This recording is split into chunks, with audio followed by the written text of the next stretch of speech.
a chain reaction across the world in the global fight against terror. Some countries have been accused, fairly or unfairly, including the United States itself, of passing legislation in the face of international terrorism to stifle democratic progress in their own countries. But terrorism has equally been a reality across the globe. Kampala facing one of those tragic attacks last year on July 11th. This was 9/11. The police this week gave out a new terror warning, terror alert, and said people should be more careful. But there are questions also coming up about whether this isn't convenient to deal with the political opposition, which had called a demonstration tomorrow. And how do you navigate through that? But tonight we want to focus on this question of terrorism, global terrorism, in as far as it relates with Uganda. What are our own experiences? What have been the findings? What actually is going on beyond this thinking of so much fear? Someone was doing an analysis banner today and was saying, on CNN, was doing an analysis and said, you're much more likely to be struck by lightning in the United States today than be killed by terrorists. But terrorism, of course, invokes and inspires a lot of fear among very many people. We have, from the Uganda Police Force, the Anti-Terror Squad, Geoffrey Chombe. Chombe Geoffrey, very nice to have you on the hot seat. Thank you. Mr. Chombe is a commissioner of police and he's a government security officer. That's the official title. That's right. We also have with us veteran politician, Captain Francis Edward Babu. Very nice to have you on the hot seat. Good evening, our listeners. Mr. Chombe, the police gave out a terror alert. They've been coming in quite frequently lately, especially since the last attack on Chadondo rugby grounds and Ethiopian village band restaurant. And but they have always come either in line with the global terrorism watch or domestic events. Could you tell us exactly what is it that this current terror alert is about? Listeners, I would like to inform you that we are cognizant of the fact that terrorism is a global phenomenon. And looking at history, terrorists tend to repeat attacks on similar dates.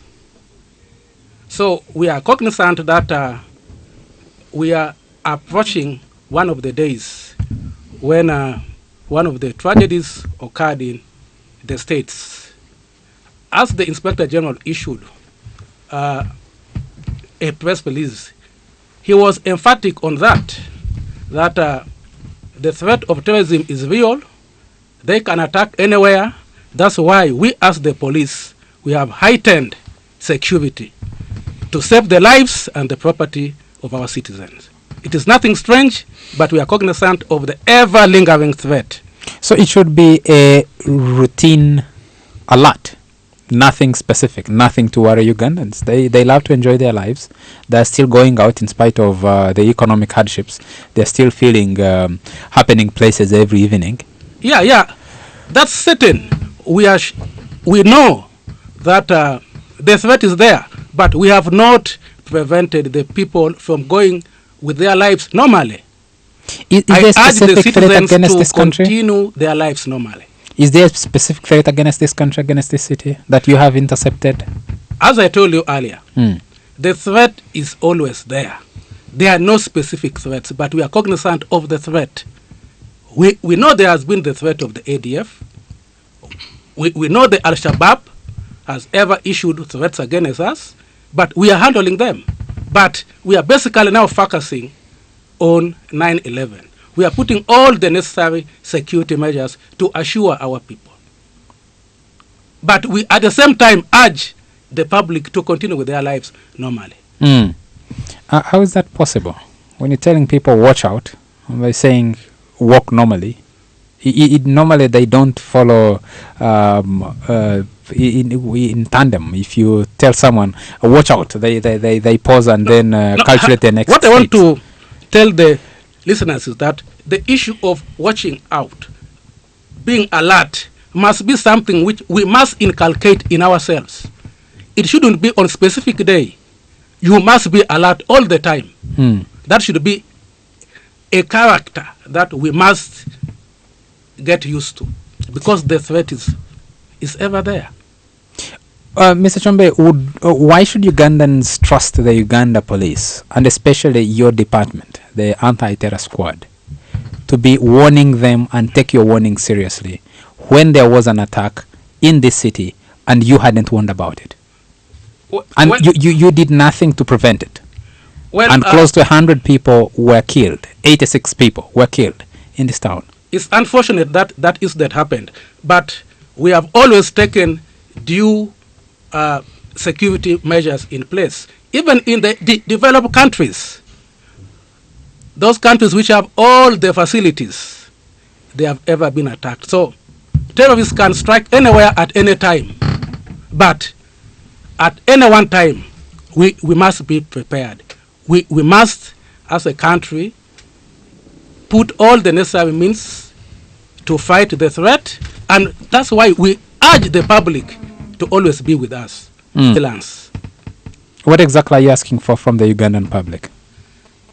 The Inspector General issued a guideline regarding the alert. And I think one of them is that know your area. Once you see strange people, once you see things which are unfamiliar and you are suspicious, report to this. Over the last 1 year, we have seen that Ugandans have generally become more lax. The checks at entry points into major public areas has become routine. If you use one route repeatedly, the next time you go, you just wave. Sometimes you go into an area. I'll give you an example of Garden City here, which is one of the most frequented areas, which would be a convenient target for any terrorist. You move in, and people who are walking are being checked thoroughly. People who are driving are being waved through. Well, that's why it's the same in other major areas. I could see Francis shaking his head a little because possibly he's experiencing. When they see a big man like Francis, they wave him through. When they see a small man like Charles, they stop me and search me. That's why we always urge that security measures should be put at all levels, whether the person is known to you or not. We urge the security guards to follow the process. If that is being done, then what I'm reporting to you, I don't know what your office has found, what in your line of duty you have found, but what I have seen as a journalist, as a casual observer, is that the security being enforced is rather too lax. It is discriminatory in many respects. Some people get checked, others don't get checked. I don't know if it is the discretion of the officers or security personnel who are checking particular areas. No, have you observed that? If that one is happening somewhere, then it is the weakness of the guard at that particular moment.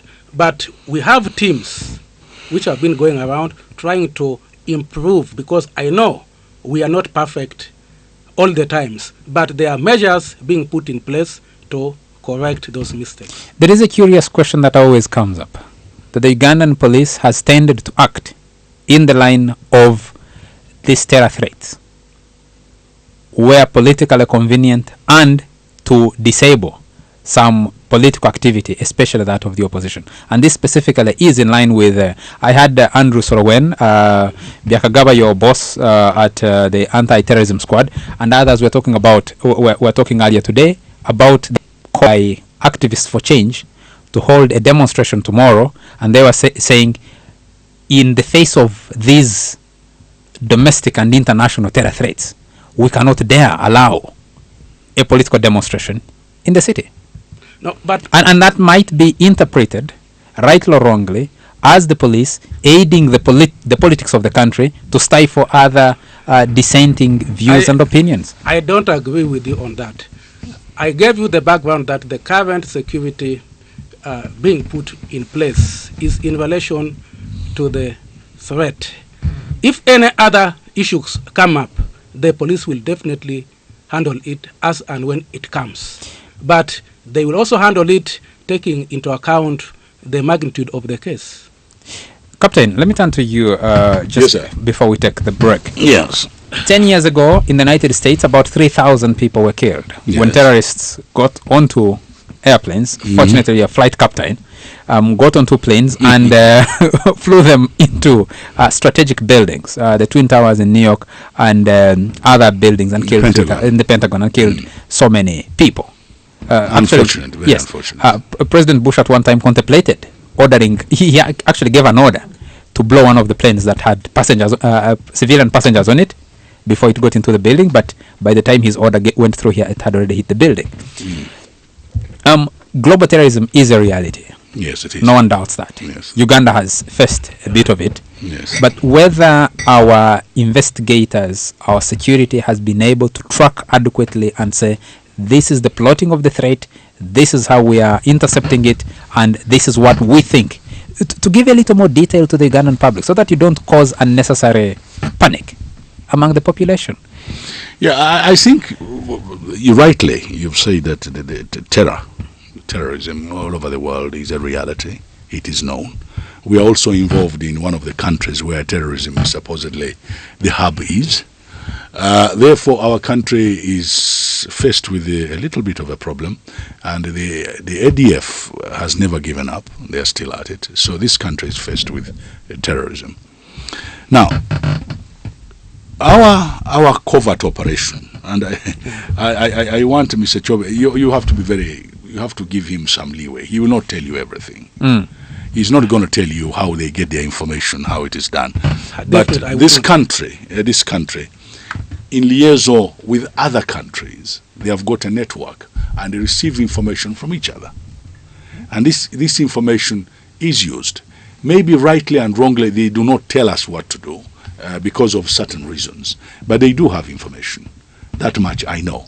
In fact, they have more information than what they tend to tell us sometimes, not to frighten us.